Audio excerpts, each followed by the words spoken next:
ကားဘက်ထရီကိုအင်ဗာတာမှာဘာကြောင့်အသုံးမပြုသင့်တာလဲ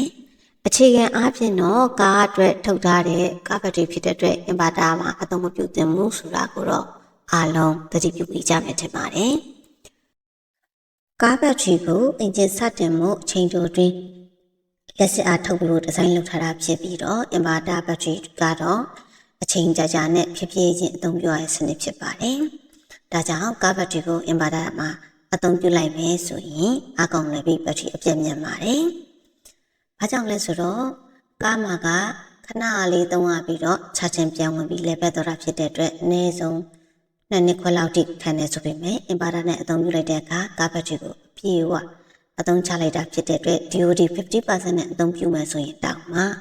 2နှစ်ခွဲထိအသုံးခံမှုခက်ပါတယ်။ကားဘက်ထရီကိုအင်ဗာတာမှာအသုံးပြုလိုက်တဲ့အခါကျတော့ပလိတိပစ္စည်းလို့ဘက်ထရီသက်တမ်းလည်းတိုးသွားပါတယ်။နောက်ထပ်သတိပြုတဲ့အချက်ကတော့ကားဘက်ထရီဖြစ်စေအင်ဗာတာဘက်ထရီဖြစ်စေ DOD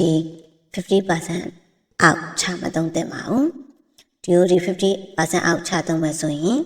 ဘက်ထရီသက်တမ်းကတိုးသွားနိုင်တယ်လို့ဘက်ထရီလည်းအပြည့်မြန်နိုင်ပါတယ်။ဒါကြောင့်အင်ဗာတာမှာအသုံးပြုမယ်ဆိုရင်အနည်းဆုံး DOD 50% တော့ထားပြီးအသုံးပြုဖို့အကြံပေးချင်ပါတယ်။ကားဘက်ထရီကိုအင်ဗာတာမှာအသုံးပြုတဲ့အခါအားပြည့်အောင်လို့ 73.8 volt 14 volt လောက်ထိအားသွင်းနိုင်နေဆိုပေမဲ့အဲ့ဒီအားကိုအသုံးပြုတော့မယ်ဆိုရင်ကျွန်တော်တို့ TV ဒီကတက်တာတွေပန်ကားတွေအသုံးပြုတဲ့အခါမျိုးမှာအင်ဗာတာအလုပ်ကများသွားပြီးကားဘက်ထရီကအဲ့ဒီလုပ်ကိုမခံနိုင်ဖြစ်တတ်ပါတယ်အခုနောက်ပိုင်းဝင်လာတဲ့ Jubilar ဘက်ထရီ Jet ဘက်ထရီလည်းပိုဘက်ထရီများလာတဲ့အမြဘက်ထရီဆိုင်တော်တော်များများကလည်းအင်ဗာတာအသုံးပြုမယ်ဆိုရင်ဒီဘက်ထရီတွေအသုံးပြုပါလို့ညွှန်နေရှိပါတယ်။ခါလေကြာရင်စဉ်းစားကြပါတယ်ဒီဘက်ထရီကို Ampere တူတယ်ဒါပေမဲ့ဈေးနှုန်းကြတော့အရန်ကွာတယ်။အသုံးပြုရကြတော့ Ampere ပေါ်မူတည်ပြီးတွက်ချက်ထားတာဖြစ်တဲ့အတွက်ဒီပိုးလည်းအသုံးပြုလို့ရတာပဲလို့ထင်နေကြပါတယ်။တကယ်တော့မဟုတ်ပါဘူး။ကားဘက်ထရီကိုအင်ဗာတာမှာအသုံးပြုတာဒီဘက်ထရီရဲ့သက်တမ်းကိုတိုးစေပြီးတော့အသုံးပြုရတဲ့အခါမှာလည်းကိုသုံးတဲ့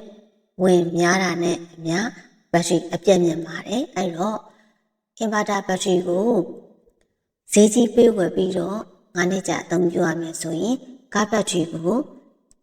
ဈေးနည်းနည်းပေးဝယ်ပြီးတော့ထပ်ကောက်အသုံးပြုနေတာပါလိမ့်မယ်အဲ့တော့အသုံးပြုရတဲ့ငွေကြေးချင်းတွေကတိတ်မကွာတော့ဘူးပေါ့နော်